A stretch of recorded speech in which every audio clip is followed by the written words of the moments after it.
What's up, my Crusader Slayers? Reviver Crusader here, and today we are going to be reacting to Game Theory. Now, what are we reacting to exactly from Game Theory? It's right there, on the top left corner. Yeah, we're reacting to like a Warden theory, which I'm excited to see. I've seen like a tiny bit of it, but I haven't seen like the full thing, so can't wait to see it. So if you guys are hyped for this video, hit that like button down below. If you're all new to the channel at all, hit the subscribe button and click that bell to get notified when I make some brand new content. And now, let's begin. The Wither, the second boss of Minecraft. A haunting, floating nightmare that's eluded all explanation since its introduction back in 2017. The Ancient Builders, a civilization lost to history, their works brought to ruin, and their name eroded by time. The Warden, the newest threat to this world. A creature of blind rage engulfed in shadow. An unstoppable force fueled by souls and empowered by darkness. Three groups, three distinct mysteries waiting to be solved. And all of them united by this. Whoa. But the wild thing is... Hello, Internet! Welcome to Game Theory, the show that can't wait to hear you click that subscribe button. Don't forget to do the same thing with mine, too. Liz. Is it safe? Are we okay? So, yeah, sorry about that. I kind of forgot the Warden was a thing. But can you blame me? The Warden was due to come out... Okay. There's actually another theory video after this that explains a different point of view and explains the woodland villagers side of the theory and a sacrificial theory. What? Yeah, it's actually very interesting. I'll bring it up after this, or you can react to it into a different... It's not completely different, but there are a few separate elements that are different. But in my honest opinion, I think game theory might be mostly wrong on this one. He's got a few core parts right, but I think the first video I watched actually makes more sense. Okay. Anyway. Thanks for that info, this SliceOfMeYT. Let's continue. The summer of 2021, but then the Deep Dark ended up getting removed from the update, which itself got split into two parts. Speaking of two parts, no, don't worry, this episode isn't a two-parter, but we do have ourselves a second Minecraft video happening today over on Food Theory. That's right, we got ourselves a Minecraft weekend, y'all. Well, here we're busy dissecting the latest additions from the Wild update. Over on Food Theory, we're talking all about the Dream SMP, which honestly doesn't sound very foodie, but then Dream decided to go and kill Tommy in it using a potato. And you know where there is murder to be had, we'll probably find a way to make a theory out of it. So head on over there for all your potato murder needs after you're done with this video, because first, we gotta finish talking about the Warden. As of this week, it has finally launched as part of the Wild update. According to Mojang, not only have the mechanics of the Warden been refined, but they've added new blocks to the Deep Dark, new items, and oh yeah, we're also getting one of the coolest, most complex and interesting structures ever created in Minecraft, the Ancient Cities. Based on the name alone, this seems like the thing that we've been theorizing about for years.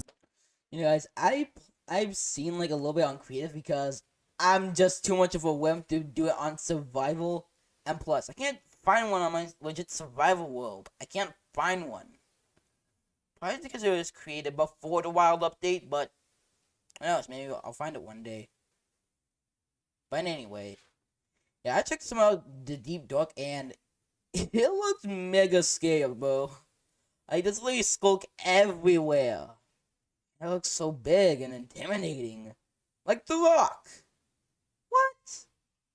Oh, victory has never felt so good. But you know what feels even better than being right? Having new lore to chew on. Mojang understands that you don't just drop an entire underground city complete with giant burning portal frame into your game without considering what it's doing there from a story perspective. And similarly, you don't just introduce the single strongest mob to guard it without factoring in the rationale for placing it there. So our question is why? What does all of this mean for the secret story of Minecraft? How do these disparate parts wind up? I think this is my first one seeing it in full parts, like the full thing. I never seen like a one in like the full whole video, and I've seen like basically I haven't seen like I've seen some videos, but I haven't finished it at all. And What? All of this So- mean for the secret story of I didn't even know there was a story to Minecraft. I thought it was just a normal sandbox game. But apparently, there's lore. Minecraft. How do these disparate parts wind up working together? Well, shockingly, not only is everything here connected, but all of it is also tied to one of the longest standing mysteries in the game, the Wither. But to What? decode it all, we actually need one key item. An item that's been broken up and hidden throughout all of these updates. Something innocuous, something unsuspecting, a simple music disc. Everything is unlocked through this one disc. So what is the story of the Deep Dark and how does it tie into the narrative that we've been building over the last 3 years? Strap in, friends, because today we're diving in deep to tap into the darkest lore of Minecraft. Let's do this. First, let's talk about the Skulk. When the Skulk family of blocks was originally announced in 2020, we understood the basics. A Skulk sensor reacts to noise, and when it does, it alerts a fearsome monster known as the Warden to your exact location. 2 hits later, you dead, son. But now we have more details and Because apparently, I heard from this YouTuber that I've seen one of his videos, you need at the least protection 2 diamond armor to survive 1 hit. Or maybe they fixed that. We have to do netherite armor for No, protection. doesn't matter. You can get 2 shot by this thing in fully enchanted protection 5 armor, netherite. Not even a god apple can save you. Oh no, now I'm even more scared. I want to what my pet. That is just a scary thought.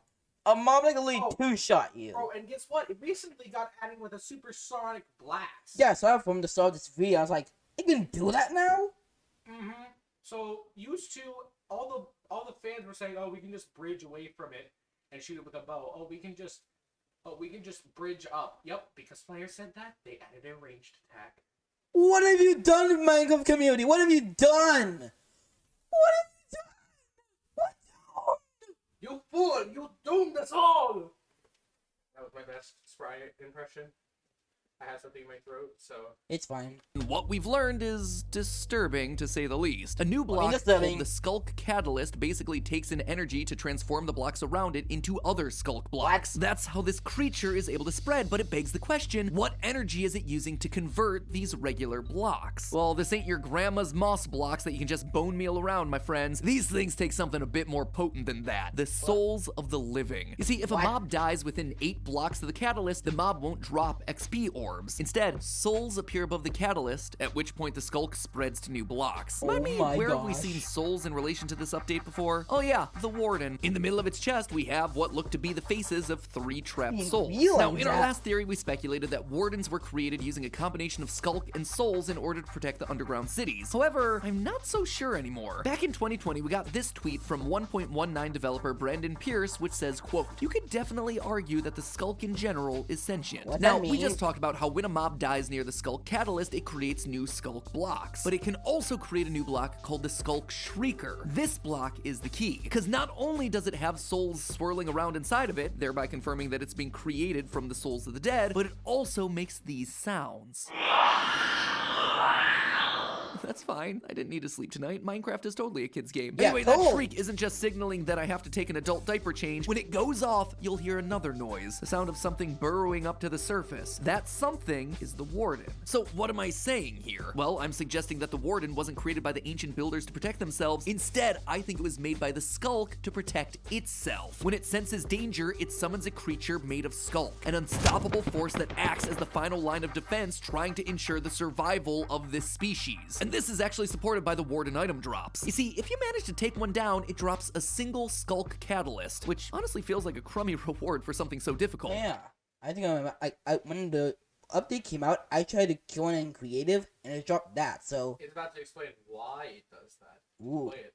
Okay. However, from a lore standpoint, it makes perfect sense. If the Warden's primary objective is indeed the survival of the species, then in defeat, it would want to release a last-ditch attempt to keep the species alive, hence a single catalyst. Whoa. This is actually similar to mushrooms. When mushrooms get stomped on or cut, they release a spore in the air to infect any insects nearby. So when they die, more of its species will keep growing. Whoa. Okay, I didn't know that. That's pretty cool.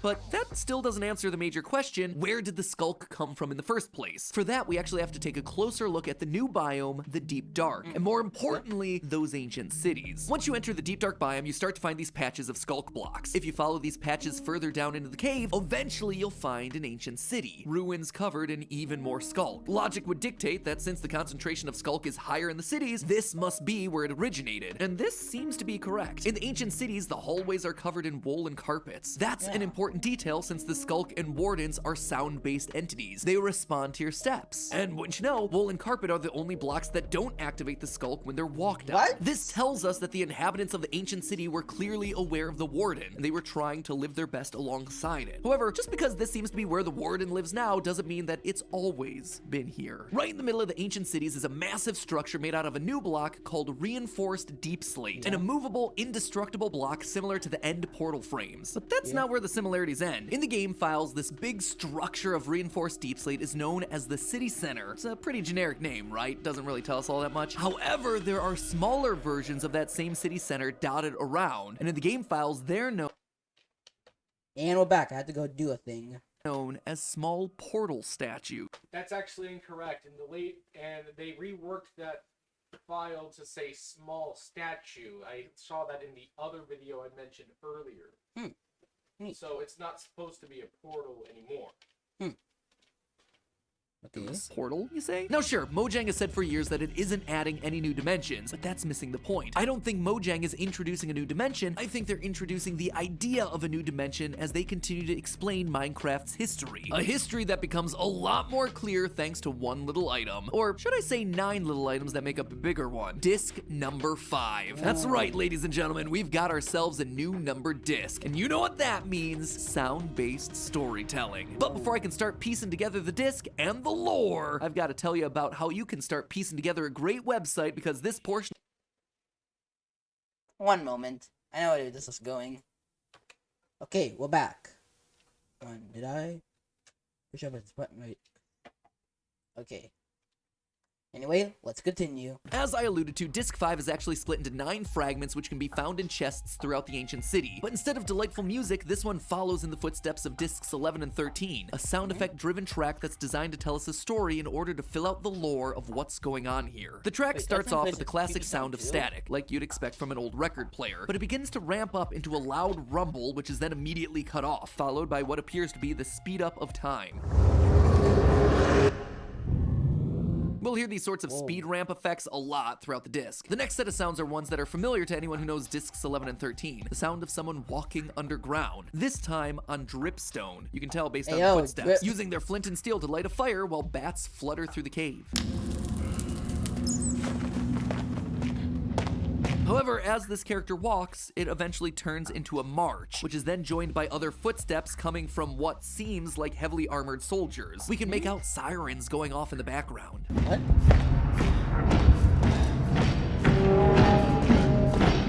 It all comes to an abrupt halt when something that sounds like a lever gets pulled. Now, I looked through a lot of Minecraft sounds, but there are a number of sounds in this track that I couldn't find exact matches for. It sounds like they've added extra sound effects to help build out the story. Like in this case, the sound of a lever is more like a switch being flicked, but in the track it feels much bigger, like a lever that's attached to a large mechanism. Cause following that sound, we hear some creaking and the sound of wind rushing in, like a huge door that's being opened.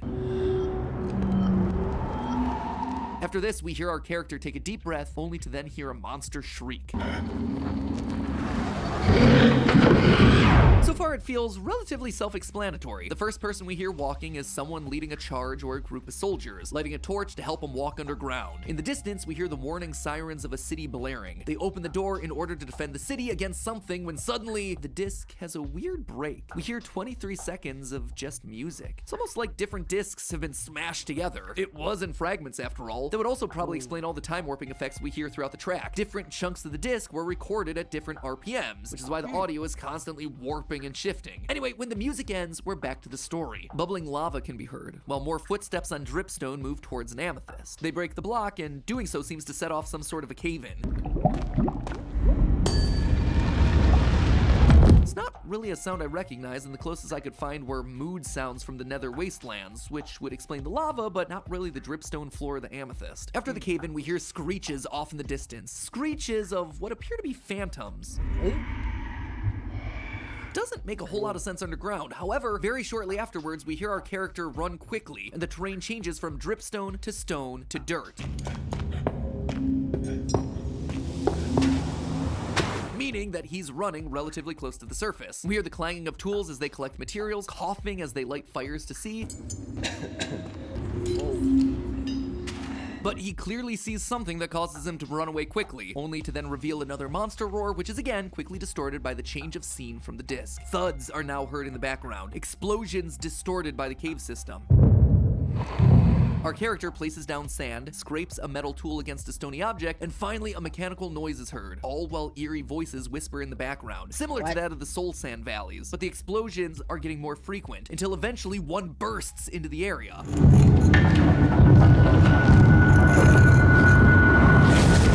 There's a brief moment of silence before suddenly the reverse sound of glass is heard, and we hear the souls shriek in a huge gust, leaving nothing but a warping hum in the background, all of which sounds very similar to the creation of a portal.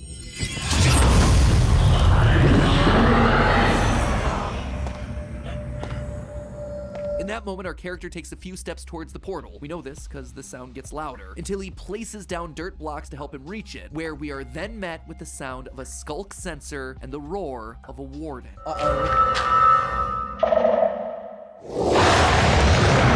tape actually winds down here, but there's actually one more sound mixed in with the warden roar. Listen carefully.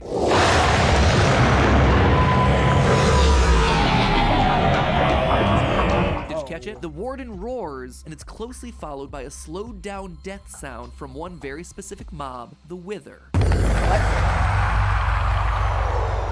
So that's the breakdown of the disc from what I can hear, but thinking about the story fragments that we have, the question is, what does it mean? Well, let's actually talk about that last bit. A member of an ancient builder society, the same one that made these underground cities, is out caving, collecting precious materials, when all of a sudden he hears something out in the distance. He rushes to the surface, only to see the Wither floating there. This leads to the first section of the disc with the emergency sirens blaring. The Wither is on its way, so the city needs to mobilize its army to try and take it down. They travel through the caves until they get to a secure entrance. When they open the gates, it's clear that their worst fears have come true. The Wither has followed the colonists down into the depths. They can hear the Wither's explosions in the distance, getting closer and more frequent. Desperate for an escape, they rush to finish the new portal technology they've been working on. They've clearly built portals before, specifically to the Nether, where they've learned about the properties of soul sand. We know this because of the lanterns that are all around the ancient city. They begin to make the final touches to their portal. They make it out of a block that is so impenetrable, not even the Wither can destroy it. This is gonna be their ticket out. They place soul sand underneath this new portal and they light it, which is exactly what we see left over in the ancient cities. There are also still remnants of their experiments underneath the portal. Redstone circuits, experimenting with powering blocks, how much power you can output with different objects, redirecting power. Ultimately, soul sand seems to be the most powerful source of energy. Combining all of these things together allows them to open the portal. The souls from the soul sand screaming as they're used to power it. At that moment, the Wither breaks through. The builder makes his way to the portal to escape, but it's not what they expect. From the portal comes the Warden, who destroys the Wither, but also brings the Skulk into this world. And so that is the story of Disc 5, the origins of the Warden. It's not an experiment gone wrong, it's a desperate escape attempt to the wrong place, which brings with it a new and deadly invasive species, the Skulk. But the thing is, Disc 5 isn't the end of our story, because how did the ancient builders go from here all the way to the end? Well, it may be slightly more speculative, but hear me out. The Warden comes through the portal and kills the Wither. This wasn't the ancient builders' intent, but hey, worked out for them regardless. And so they worship the Warden as some kind of god. This is why there are candles all around the portal, along with the portal being shaped to look like the Warden. However, this blissful ignorance doesn't last forever. The ancient builders carry on with their lives, but doing so activates the new Skulk that's around, which eventually re-summons the Warden. The Warden then goes on to kill many ancient builders, spreading the Skulk further. Those that do manage to survive try what they can to remain in the city that they've built. They put down carpets and wool to make sure that they don't make sounds while walking around, but it's not enough. Even opening their chests sets the Skulk off, and so they're forced forced to leave the city. The few that remain decide rather than building vast cities to instead build one fortified fortress, the Stronghold, built with confusing hallways and winding staircases in order to give them the ability to outrun the Warden should the Skulk make its way to them. In these strongholds, they create the end portals and use them to escape from this unforgiving world, only to then get stuck on the other side. So there you have it, the origin of one of Minecraft's newest and most dangerous mobs. The Warden isn't a failed experiment, but rather an invasive species that came from another world. And while many are begging for a new dimension to be added to the game, Disc 5 serves as a warning of what happens when you open portals to mysterious new lands. If the Warden is what popped out last time, I fear what lies in wait should we open it again. But hey, that's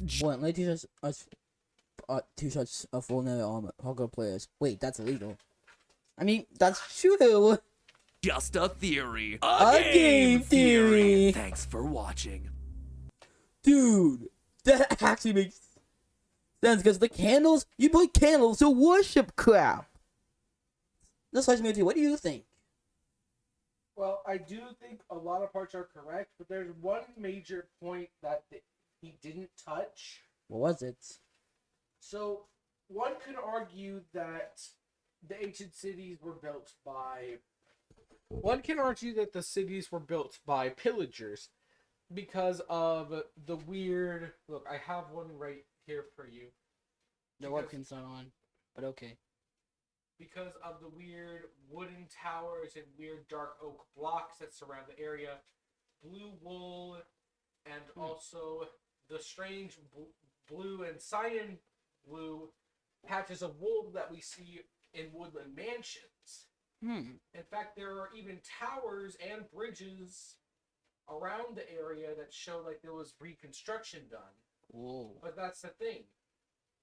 In the files, the blue patches of wool that are just in clumps are called camps. Camps? That thing right there is called a camp in the files. Whoa. And there are towers. I'll see if I can find one. I can't seem to find one right now.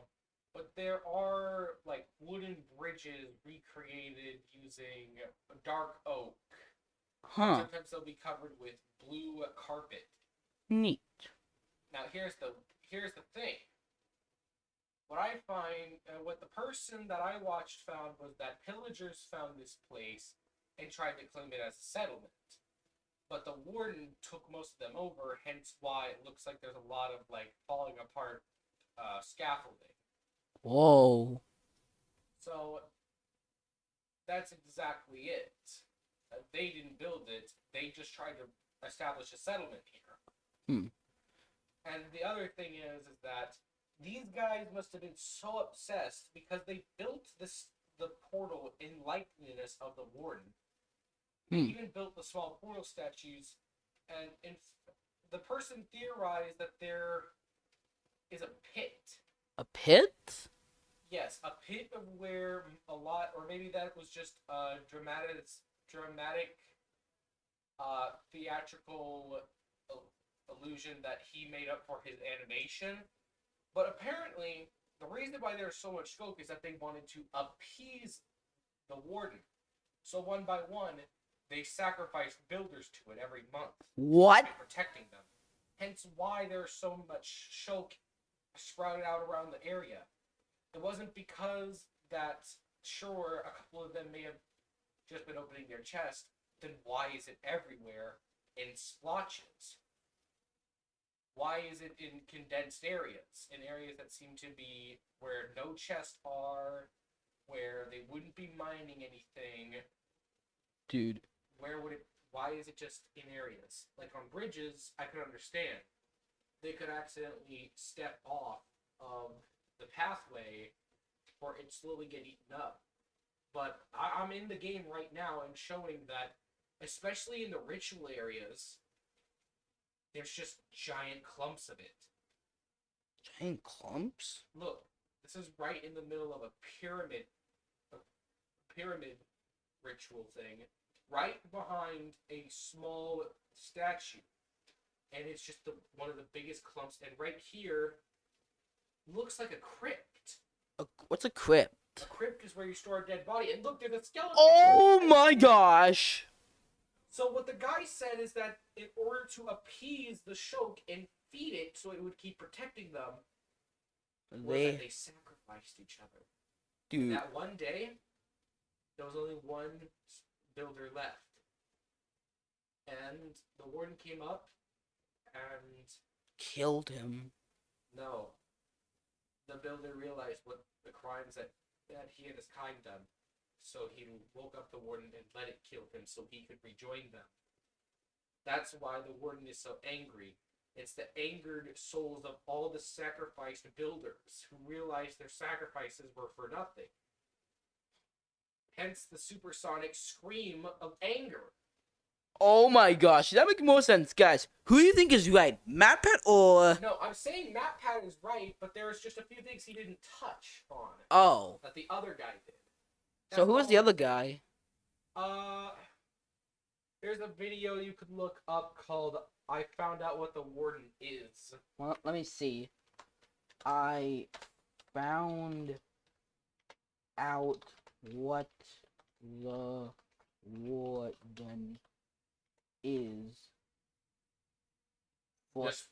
Just click enter. So is it Wiffles? Yeah, Whipples. Whipples. Solving the Minecraft Warden. That's his video. Pause it, and I'll get to the clip where it shows the sacrificial part of the theory. Okay. It's played. Hold on, let me check.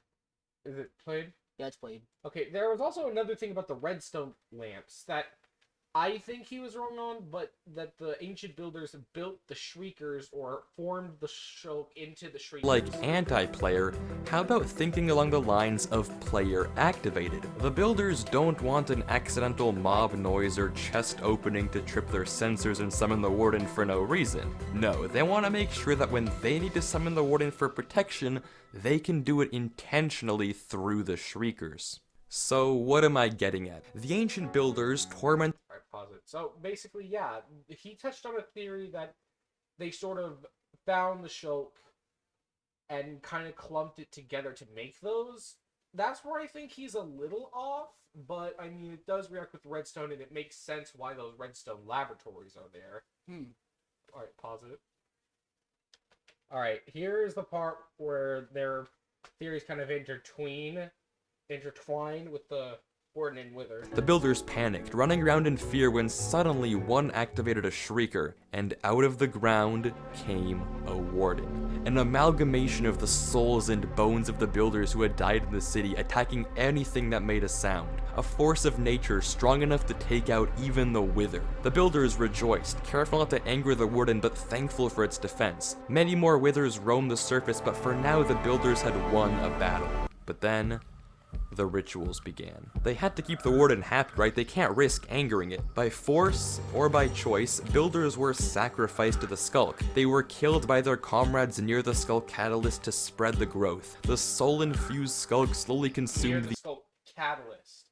They were sacrificed to it. There wasn't a pit. The entire city, fueled by the sacrifices in hopes to keep the warden happy and strong. The other builders erected shrines and monuments in honor of the wardens and their sacrificed allies. They laced their pathways and castles with a carpet to avoid purposely summoning the beast. The angry souls of the sacrificed builders coursed through the Skulk growth, and when the alarm was tripped, the Shrieker sent out a signal, and all the vengeful souls of the builders and their bones were pooled together in the creation of something inhuman. Its tortured spirits attacked anything that makes noise, and in this case, it's just what the builders needed.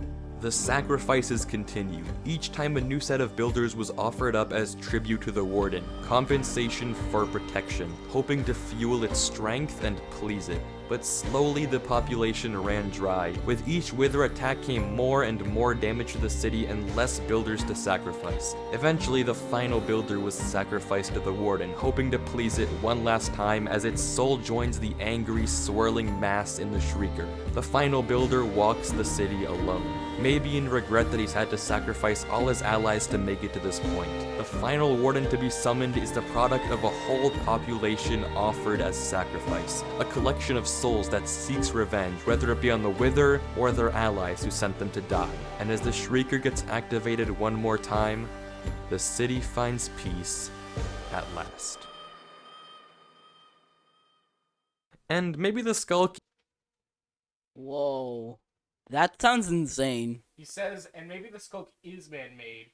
Maybe they engineered it to function that way. Is. So, yeah. I feel like he touched on some very good parts, some very key parts, and MatPat touched on a lot of parts that weren't touched before.